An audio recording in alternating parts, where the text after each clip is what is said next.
instead of being about XP, it's about encounter building. Yes. Right, and it would be the rating in there. But also, if you've been watching the channel for a while, you know that I think the current system is it's kind of junk. And, I just eyeball at this point because I don't think it works particularly well. Yeah, you have...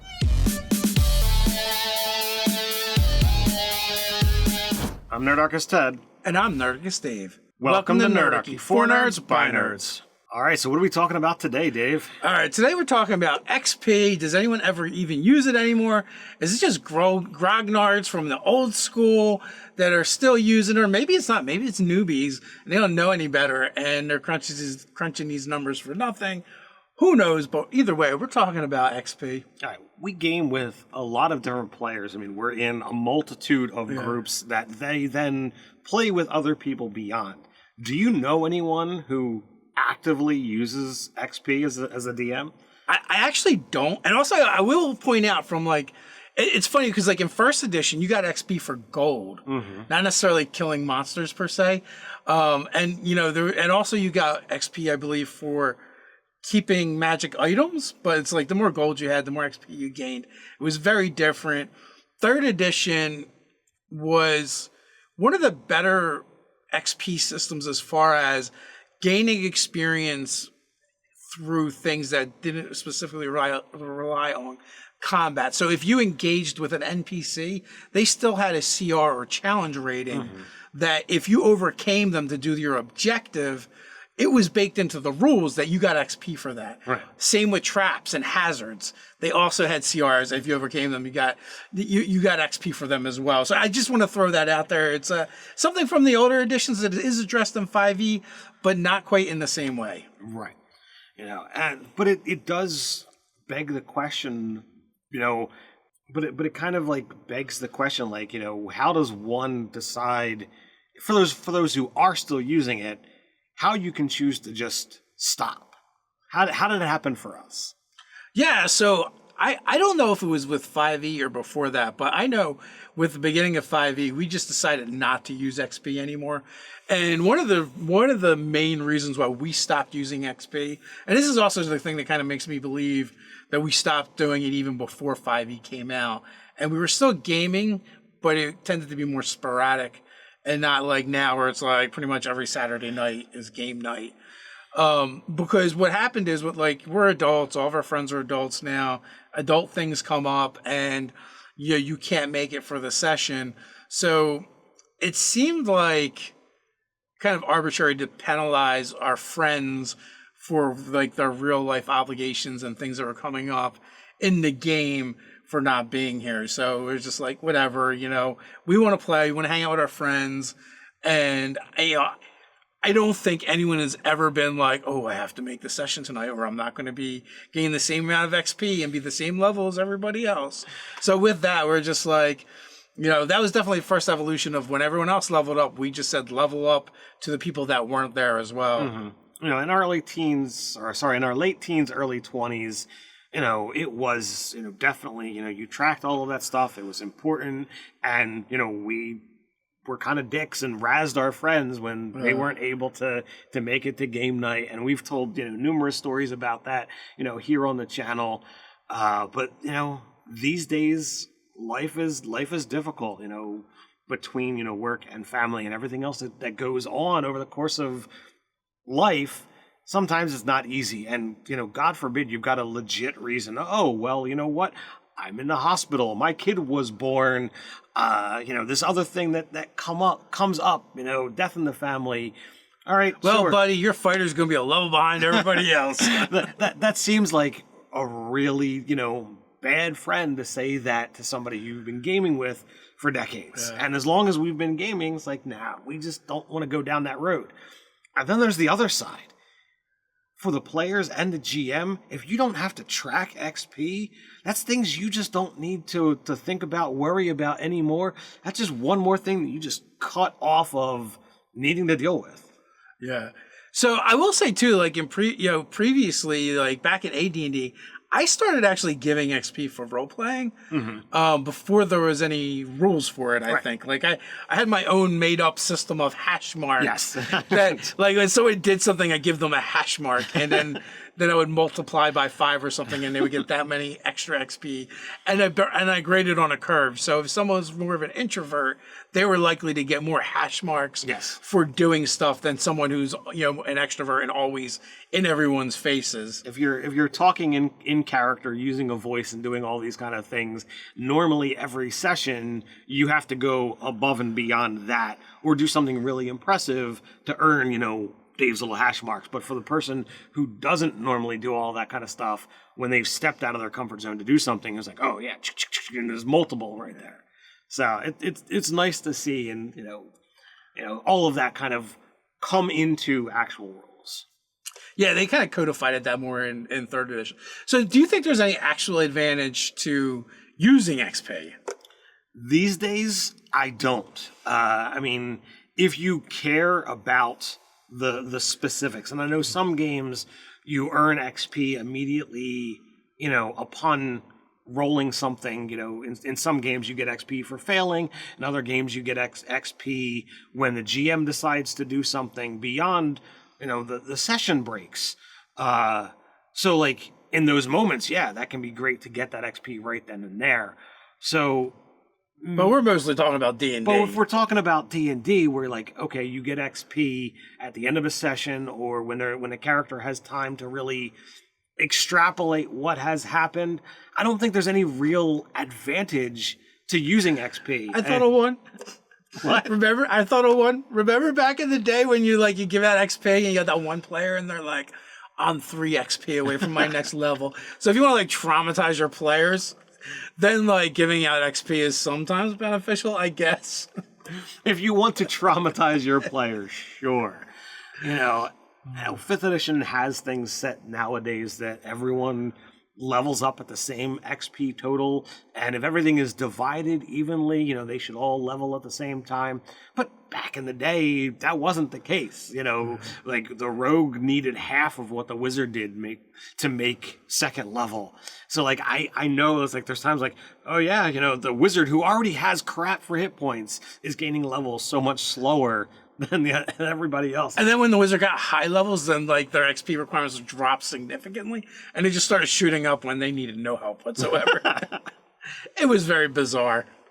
So you've got these things that it's tough, but other than traumatizing players, I really don't feel there's any advantage, beyond that to actually take the time to calculate and record XP, both from either standpoint. Yeah. I mean, and clearly we don't think there's really any disadvantage to removing XP from your game. Matter of fact, the DMG talks about several different ways of, using, getting rid of XP. It talks about milestone advancements, where it's just once you complete something in the story, you can give the, level up your players. It talks about what we do, which is, and it actually gives a structure, and it's basically after first session you gain second level, and then it's 1 to 2 sessions from 2nd, 3rd, and 4th, and then after that it's 2 to 4 sessions per level or per session that you just give out a level. And it's kind of like what we've been doing. We tend to start off fast and then slow down to every other session or so. Yeah, with the recorded games that we did over on the live channel, I did Dungeons and Delving, and that was every other session characters were going to be gaining a level. So it fit both structures of the number of sessions as well as Milestone, because the gameplay had a particular format to it. So every time they essentially came out of the dungeon, the characters had the ability to gain a level there. So that aspect meant I didn't need to worry about what the challenge was, how well somebody did, who did extra, who did less, and nope, this is where it happens, this is where you level, and you just move on. Do you think D&D needs to keep the XP system? I think that there are plenty of players that still feel that necessity. There's people who have been playing this game for so long that they aren't watching this. They aren't seeing how the game has evolved. And if everybody is tracking XP, well, that's what you have to do in order to gain the level. Yeah, and also video game culture is very much like that as well. I will say in the DMG, it does talk about giving out XP for role playing and overcoming obstacles and things like that. And it says basically use the encounter structure and base the XP off of that. So again, like 5e, a lot of the rules tend to be a little bit more loosey-goosey than previous editions where they were spelled out more specifically. And the XP, they don't disappoint there. It's the same way where it's like, kind of like as you feel as the DM. But I don't feel like it would hurt the game if they were to decide, you know what, we're just going to take it out, and have to like re-educate players, or, go in the other direction and just be like, well, if you wish to use XP, use this optional rule, because you still want to have a challenge rating so that you know what is going to be a proper threat to your players, and you could have that challenge rating, listed somewhere of, okay, here's the equivalent. Instead of being about XP, it's about encounter building. Yes. Right, and it would be the rating in there, but also, if you've been watching the channel for a while, you know that I think the current system is kind of junk. And, I just eyeball at this point because I don't think it works particularly well. Yeah, you have to look at, more than just what that challenge number is. You have to look at, how many hit points does it have, what kind of damage does it do, and what kind of players you have, what kind of abilities do they have. Because I've had a challenge 1 monster, a animated armor, like beat the crap out of a party of 5 or a 5th level party, because they're like, oh, this is the first encounter, I can't use all of my abilities. Yeah. So like, they were getting the crap kicked out of them because they couldn't hit that 20 AC.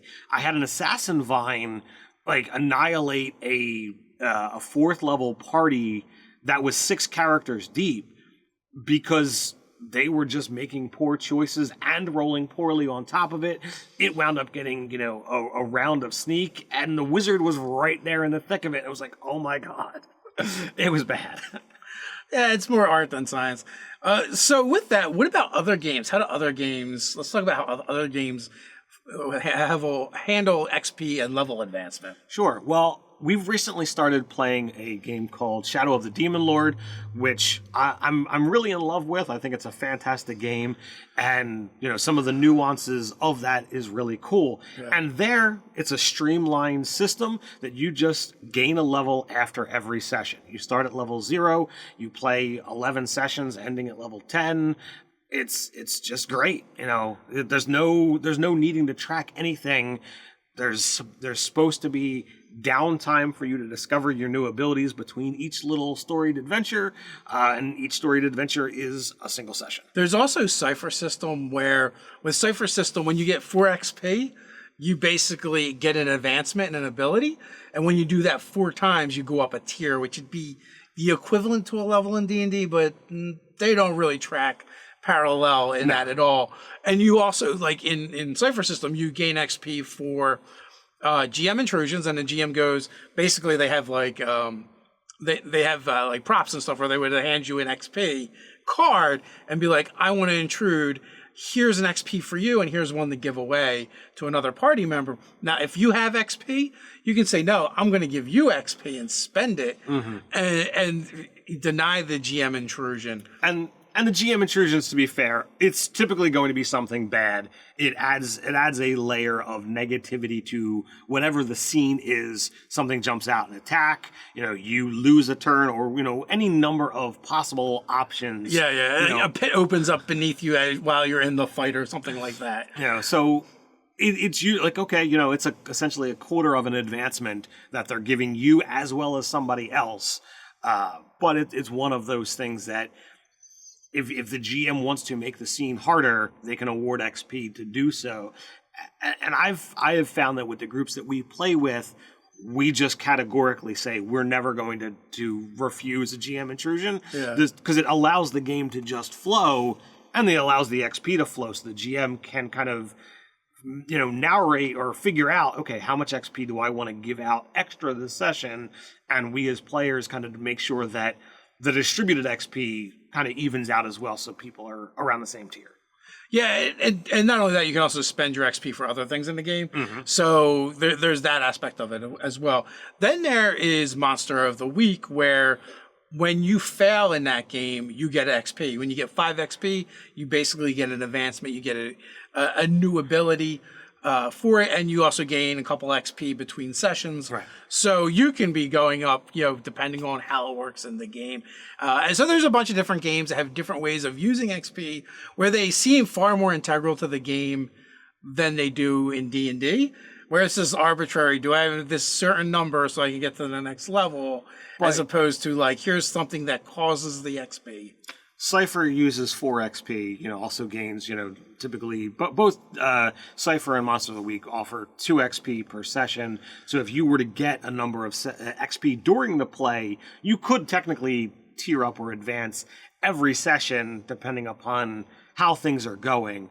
But it's drastically different, the small change versus what kind of changes you get in levels for D&D. And you're talking about tracking smaller numbers. Whereas in D&D, like when you start getting up there, you're talking about thousands and tens of thousands of units of XP to track. But at a certain point, it's like, whose line is it anyway? Right? Like, it's an arbitrary number. Yes. That does it mean something? Yes, it means you gain the next level. But those numbers could be anything, right? So the question is, do we really need them in D&D? All right, so if you happen to like this video, others like it, as well as all the awesome content we have over at nerdarchy.com, why not come check us out on Patreon and support us over there? Articles like mashing up Milestone XP and inspiration for 5e D&D. But if you're looking for another way to support us, why not check out Beardomancy? Beardomancy is a new 5th edition wizard arcane tradition for the follically empowered. These wizards have mastered the ancient tradition of Beardomancy. No matter your gender, you can master the school of Beardomancy with enough patience and dedication. Bring your beard to bear against foes and protect your allies with beardomantic energy from the beard dimension. But there are dangerous entities there too, not to be tangled with lightly.